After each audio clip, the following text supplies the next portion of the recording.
এখন আমরা পুরুলিয়া একটা গৌরক্ষণী সভার গোশালাতে এসেছি। এখানে গোশালাগুলো এসছেন প্রচুর গরু, কি সুন্দর সুন্দর এবং সায়েন্টিফিক ওয়েতে এরা গোপ রক্ষণ করছে, তার দুগ্ধজাত জিনিস দুধ আরোহণ বা সংগ্রহ করছে এবং ডিস্ট্রিবিউট করছে।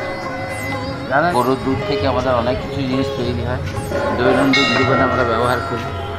ঘি মাখন থেকে শুরু করে রিফাইন ছাড়া মিষ্টি গরুর ছাড়া হবে না, দুধ ছাড়া হবে না। সুতরাং আমাদের হিন্দু মানসিকতায় গরু আমাদের একটি ইনএভিটেবল জায়গা।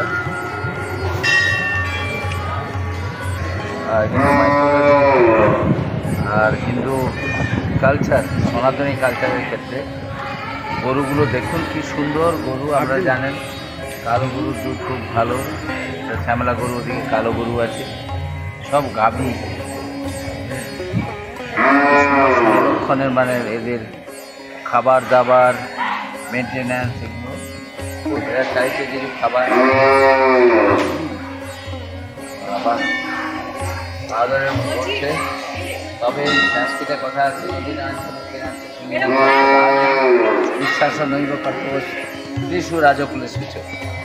এইটা বিশেষ করতে নেই, নখ করলে সিং থাকলে কখন মুক্তি দেবে। এরা খুব শান্ত, মানতে মানতে এমন জায়গায় হয়ে গেছে। যেমন দেখবেন যারা মাছের পোষে মাছ, সেটা আপনারা দেখে ভয় পান, আপনার হাত থেকে খাবার নিচ্ছে, কিন্তু এমনিতে মাছ ভয় পায়। এরা সুন্দর করে করা হচ্ছে, প্রতিপালন করা। এই দেখুন গোবর, গরু সমস্ত জিনিস, গোবরটা পর্যন্ত একটা গ্যাস হিসেবে জ্বালানি হতে পারে, আবার জ্বালানি গ্যাস থেকে জ্বালানি হয় গোবর গ্যাস থেকে, আর সার হয়, জৈব সার।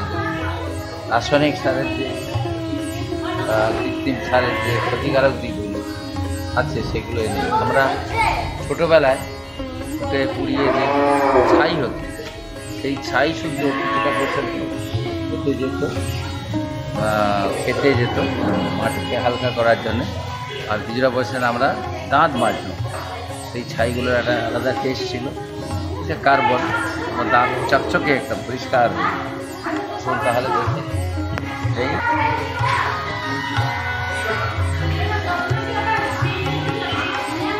সুন্দর বাছুরগুলো শুধু সুন্দর হয়েছে।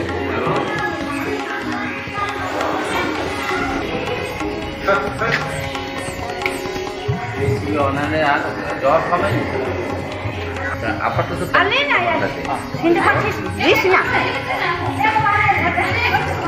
আলাদা আলাদা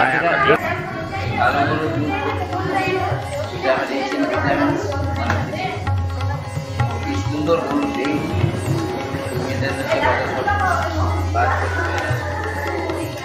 আচ্ছা, এই গোটা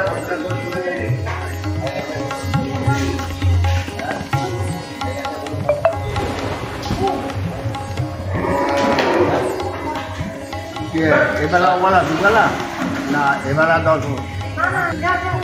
10-12 লিটার করে দুধ দেয় একবেলা।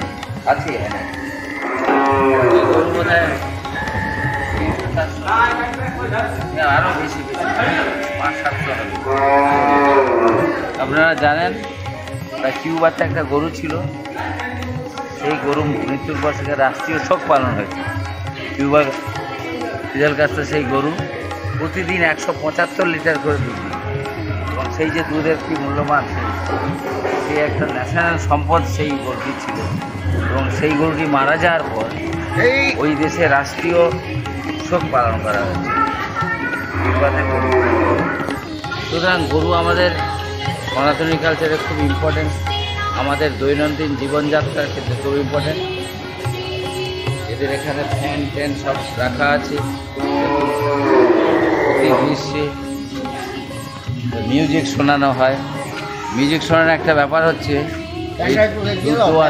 দুধ দেওয়ার আগে যদি মিউজিকটা শোনায় তাহলে দুধটা খুব অনেকটা ইজিলি আরও আহরণ করা যায়।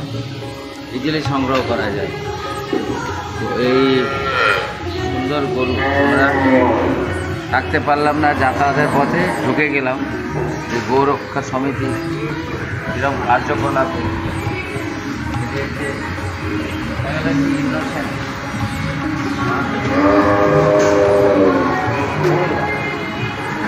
বাবা কি হলো, তুমি রেগে যাচ্ছ?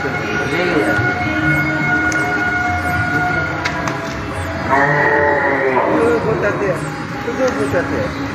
মা, এটা একটা আদরের ঢং, ভয় পেলে চলবে না। তো আমি আসলে খুব গরু ভালোবাসতাম, রেখেও ছিলাম কিছুদিন, অযত্নর ভয়ে আর মানে অযত্ন হবে সেটা আর রাখি।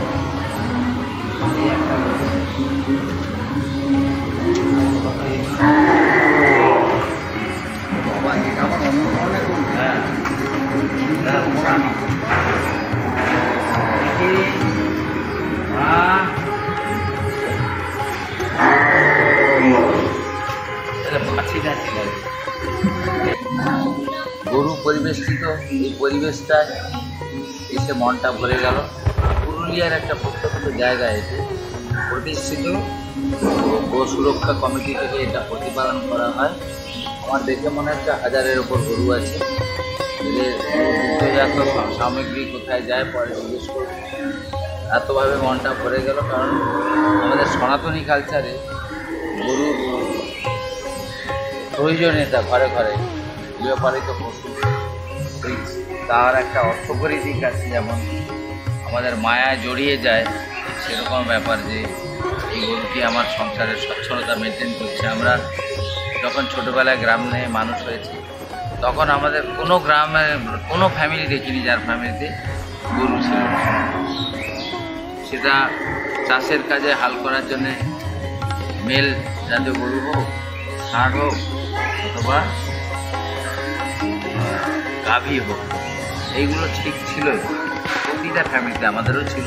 কিন্তু এখন এই অত্যধিক আধুনিকতার নামে এবং ছোটো ছোটো ফ্যামিলি যেগুলো কম্বাইন্ড ফ্যামিলিগুলো নিয়ে যাওয়ার জন্য অনেকেই পিছনে আর দায়িত্ব নিতে চায় না, গ্রামে গঞ্জে কিছু করাচ্ছে। এই জন্য এইরকম গরু সুরক্ষা সমিতির নামে এইরকম জাতীয় ক্রিয়াকরণ করে যেসব খাবারগুলো তৈরি হয় মানুষের, এটা দরকার বলে আমি মনে করি। আমরা চলে এলাম এই গোশালার মধ্যেই তো হনুমান মন্দির আছে। তো আমাদের এই যে গোপালন, এটা আমাদের সনাতনী চিন্তাধারা, এটা ধর্মের অঙ্গাঙ্গিভাবে জড়িত। দেবতার সাথে এদের সম্পর্কের কথা মনে করিয়ে দেয়। এটাই দেখলাম এখানে। এখানে এনারা সারাদিন এইসব অ্যাডমিনিস্ট্রেটিভ ফাংশনটা করেন। খুব যত্নশীল একটু এই হিসেবে দাম করলাম গোরক্ষার হিসেবে। তো এনারা আপনারা লোকালেই থাকেন? আমরা লোকাল। এনারা বলছেন যে এই যে প্রোডাকশান হয় লোকাল জায়গার থেকে সব নিয়ে যায়। হ্যাঁ, লোকালই লোকালের লোকালে। তো আমরা আশা করবো এরকম যদি সব জায়গায় এরকম এরকম সেন্টার থাকে তাহলে সেখানকার এটা থাকলে সিকিউরিটিটা হয়। সিকিউরিটি প্রশ্ন নেই যে বাদেও আমরা যেমন গোয়ালাদের কাছ থেকে কিনি জল মিশিয়ে দিই, সেসব চান্স নেই এখানে। এরা পনিরও করে না, দুধ ছাড়া। डॉक्टर साहब आए हैं, उन्होंने अपने श्रद्धानुसार जो भी दान दिया है ये बहुत ही अच्छी बात है। ऐसा देख के लोगों को और भी प्रेरणा मिलती है कि भाई गौशाला यहाँ पे एक समाज का काम होता है, निस्वार्थ काम होता है। और ये गौशाला पूरी की पूरी दान पे ही निर्भर है, दान से ही ये गौशाला चल रही है। और हम समाज की सेवा कर रहे हैं। यहाँ का जो दूध होता है वो समाज के मेम्बरों को ही दिया जाता है, यहाँ पे पूरे समाज को, पूरे समाज नहीं, पूरे समाज को, सभी को।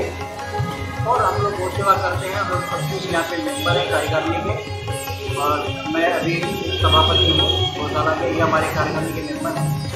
तो हम लोग चाहते हैं कि भाई आप लोग को देख के और भी लोगों को प्रेरणा मिले और आके यहाँ पे अपना जो भी योगदान होवे वो योगदान देवे। आर्थिक है, कोई सामान है, कोई चीज़ है, कोई वस्तु है, दे सकते हैं।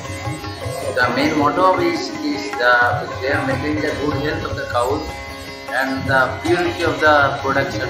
All the products are totally pure. There is no chance of mixing the No chance. impurity. No chance of mixing impurity. So I think in this era of organic food production, there are some people are being interested in different sectors.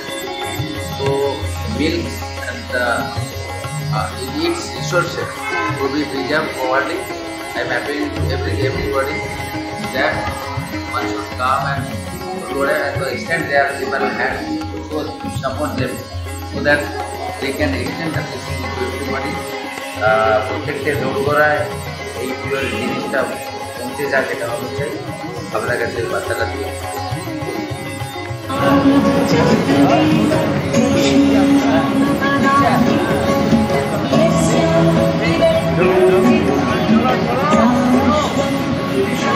চলে যাও